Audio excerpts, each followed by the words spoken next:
Welcome to Sober Readings. Today is Tuesday, the 21st of April. Let's begin with the Serenity Prayer. God, grant us the serenity to accept the things we cannot change, courage to change the things we can, and the wisdom to know the difference. Today's reading from Daily Reflections, Cultivating Faith. I don't think we can do anything very well in this world unless we practice it. And I don't believe we do AA too well unless we practice it. We should practice acquiring the spirit of service. We should attempt to acquire some faith, which isn't easily done, especially for the person who has always been very materialistic, following the standards of society today. But I think faith can be acquired. It can be acquired slowly. It has to be cultivated.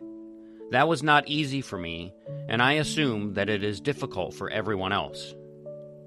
That's from Dr. Bob and the Good Old Timers, pages 307 to 308. Fear is often the force that prevents me from acquiring and cultivating the power of faith. Fear blocks my appreciation of beauty, tolerance, forgiveness, service, and serenity. Today's reading from 24 Hours. April 21, AA Thought for the Day. After we've been in AA for a while, we find out that if we're going to stay sober, we have to be humble people. The men we see in AA who have really made the grade are all humble people. When I stop to think that but for the grace of God I might be drunk right now, I can't help feeling humble. Gratitude to God for His grace makes me humble. When I think of the kind of person I was not so long ago, when I think of the man I left behind me, I've got nothing to be proud about. So ask yourself, am I grateful and humble? The meditation for the day. I must arise from the death of sin and selfishness and put on a new life of integrity. All the old sins and temptations must be laid in the grave and a new existence rise from the ashes. Yesterday is gone. All my sins are forgiven if I am honestly trying to do God's will today. Today is here, the time of resurrection and renewal. I must start now, today, to build the new life of complete faith and trust in God and a determination to do His will in all things. Today's prayer for the day. I pray that I may share in making the world a better place to live in. I pray that I may do what I can to bring goodness a little nearer to earth. And for today's final reading, we're going to go to the Big Book of Alcoholics Anonymous, Chapter 11. This chapter is titled A Vision for You, and it's on page 151. And I'm going to read the first two paragraphs. I was in a meeting this morning, and we read this chapter, and these first two paragraphs were very powerful for a lot of people in that meeting. For most normal folks, drinking means conviviality, companionship, and colorful imagination. It means release from care, boredom, and worry. It is joyous intimacy with friends and a feeling that life is good. But not so with us in those last days of heavy drinking. The old pleasures were gone. They were but memories. Never could we recapture the great moments of the past. There was an insistent yearning to enjoy life as we once did, and a heartbreaking obsession that some new miracle of control would enable us to do it.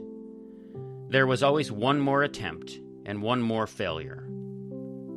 The less people tolerated us, the more we withdrew from society, from life itself. As we became subjects of King Alcohol, shivering denizens of his mad realm, the chilling vapor that is loneliness settled down. It thickened, ever becoming blacker. Some of us sought out sordid places, hoping to find understanding, companionship, and approval. Momentarily we did. Then would come oblivion and the awful awakening to face the hideous four horsemen: terror, bewilderment, frustration, despair. Unhappy drinkers who read this page will understand. There's a word in that last paragraph that stood out to me, and it's the word sordid. And the sentence is, some of us sought out sordid places, hoping to find understanding, companionship, and approval. And there's a lot of words in this big book of Alcoholics Anonymous that sometimes I'd like to look up in the dictionary just to be sure of the definition. And so sordid, the definition is, and I'm sure a lot of people know this, but I'll say it anyway. Sordid describes actions, places, or details that are morally ignoble, unethical, or physically filthy. It often refers to shameful, greedy, or degraded situations such as sordid affair or sordid housing, indicating extreme, often secretive baseness. And so an example they give here is, the tabloid revealed the sordid details of the scandal, or he lived in a sordid room that hadn't been cleaned in months. And so in the context of this line in the big book, I think what they're talking about are environments that we alcoholics or drug addicts found ourselves in, environments that are dirty or unpleasant or, having a bad reputation, rough places, basically, like dive bars, sketchy hangouts, clubs, or to the extreme, crack houses. And the line really points out the tragic irony that while the alcoholic goes to these places to find a sense of belonging, what we usually find is oblivion, and we wake up feeling even more alone and desperate than we did before. So if you haven't read the big book in a while, I would urge you to go back to chapter 11 and read A Vision for You, especially those 2 paragraphs, and really reflect on it. It's really a great read. The other thing that I wanted to share about today's reading was from the 24 Hours book. And in the AA Thought for the Day, it's just, there's a line in here that I don't necessarily agree with. And it says, when I think of the kind of person I was not so long ago, when I think of the man I left behind, I've got nothing to be proud about.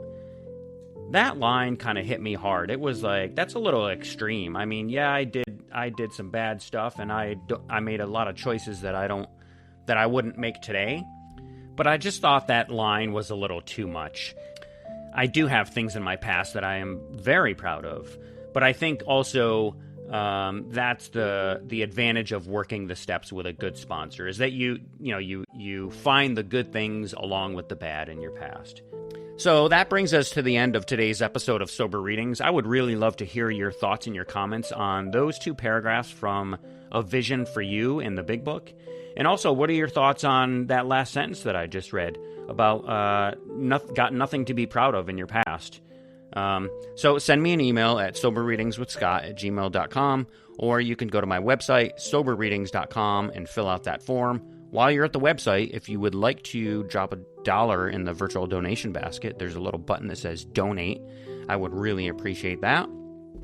And if you're enjoying the show, please do me a huge favor and hit the like button, share this episode, drop a comment, and also if you'd like to be a guest reader on the show, you can pick whatever passage from whatever sober reading literature you would like, and we can make that happen. That would be great.